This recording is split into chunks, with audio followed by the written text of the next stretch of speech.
Video எதுக்காகனா product எப்படி upload பண்ணணுங்கிறத இந்த வீடியோவில் பார்ப்போம். ஃபஸ்ட்டு உங்களோட யூசர் ஐடி பாஸ்வேர்ட் போட்டு லாகின் பண்ணிக்கோங்க. லாகின் பண்ணோன்னா வெப்சைட் இந்த மாதிரி தான் இருக்கும்.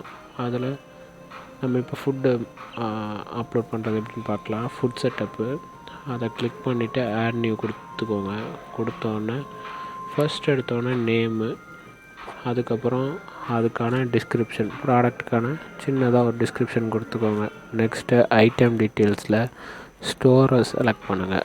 அது எந்த ஸ்டோரில் உள்ள ப்ராடக்ட்டுங்கிறத செலக்ட் பண்ணிக்கோங்க. ஸ்டோர் எப்படி செலக்ட் பண்ணணுன்னு ஆல்ரெடி ஒரு வீடியோ போட்டிருக்கோம். ஸ்டோர் எப்படி க்ரியேட் பண்ணணுன்னு ஆல்ரெடி ஒரு வீடியோ போட்டிருக்கோம், அதை பார்த்துக்கோங்க. ஸ்டோரை செட் பண்ணிவிட்டு next category veg or non veg கொடுத்துக்கோங்க. சப் கேட்டகரியில் அது என்ன மாதிரியான ப்ராடக்ட்டுங்கிறத கொடுத்துட்டு நெக்ஸ்ட்டு அதோட யூனிட்ஸ் கொடுங்க. கிராமாக இருக்கலாம், மில்லிகிராம், லிட்டர்ஸில் இருக்கலாம், அந்த மாதிரி இருக்கும். அப்படி எதுவும் இல்லைன்னா கம்பெனி கான்டாக்ட் பண்ணிக்கோங்க. ஐட்டம் டைப்பில் அது வெஜ்ஜா நான்வெஜ்ஜா அந்த இதை கொடுத்துக்கோங்க. டோட்டல் ஸ்டாக் ஒரு 100 நாம் கொடுத்துருக்கோம். மேக்ஸிமம் பர்ச்சேஸ் குவான்டிட்டி லிமிட் 1லேருந்து 5க்குள்ளே எனிதிங் எதாவது கொடுத்துக்கோங்க. நெக்ஸ்ட்டு மேலே எதுவும் ஆட் ஆன் பண்ணுறாங்களா அப்படிங்கிற ஆப்ஷன் இருக்கும், அதை கொடுக்கணுன்னா கொடுத்துக்கோங்க, அது உங்களோட இஷ்டம். அப்புறம் டைம் ஷெட்யூலு, இந்த ப்ராடக்ட் எத்தனை மணிலேருந்து எத்தனை மணி வரைக்கும் கிடைக்குங்கிறத இந்த டைம் ஷெட்யூலில் அப்லோட் பண்ணுங்கள். Okay. Next amount, MRP price எவ்வளவோ அந்த ப்ரைஸை இதில் ஆட் பண்ணிக்கோங்க.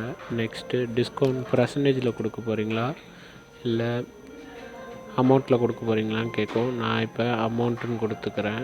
200 உள்ள ப்ராடக்ட்டுக்கு 20 ருபீஸ் நான் டிஸ்கவுண்ட் ஆட் பண்ணுறேன். எனக்கு 180 காட்டுற மாதிரி. எவ்வளோ வேணாலும் ஆட் பண்ணிக்கலாம். அது மாதிரி கீழே டேக்ஸு, இப்போ நீங்கள் ஒரு ப்ராடக்டை எப்படிலாம் தேடினா அது காட்டணுங்கிறத நீங்களே செட் பண்ணிக்கலாம். இப்போ நான் பர்கரு, வெஜ் பர்கர், அப்புறம் அதுக்கேற்றானிக்கே நான் கீவேர்ட் செலக்ட் பண்ணிக்கிட்டு இருக்கிறேன். அப்படி எல்லாம் செலக்ட் பண்ணி முடிச்சதுக்கப்புறம் நெக்ஸ்ட்டு இதுக்கப்புறம் இமேஜை அப்லோட் பண்ணணும். எல்லா இமேஜுமே 1:1 இருக்கணும். ஒயிட் பேக்ரவுண்டில் இருந்தால் ரொம்ப நல்லாயிருக்கும். அந்த ஐட்டம் இமேஜை கிளிக் பண்ணிங்கன்னா உங்களோட ஃபோல்டர்ஸ் காட்டும். அதில் நான் ஆல்ரெடி 2 சாம்பிள் இமேஜ் எடுத்து வச்சுருக்கேன், அதை அப்லோட் பண்ணிட்டு சப்மிட் கொடுத்தீங்கன்னா சப்மிட் ஆகிடும். இப்போ ப்ராடக்ட் அப்லோட் பண்ணியாச்சு. நெக்ஸ்ட்டு வீடியோவில் பார்க்கலாம். குமரி ஷாப்பி, இது நம்ம கடை மக்கா.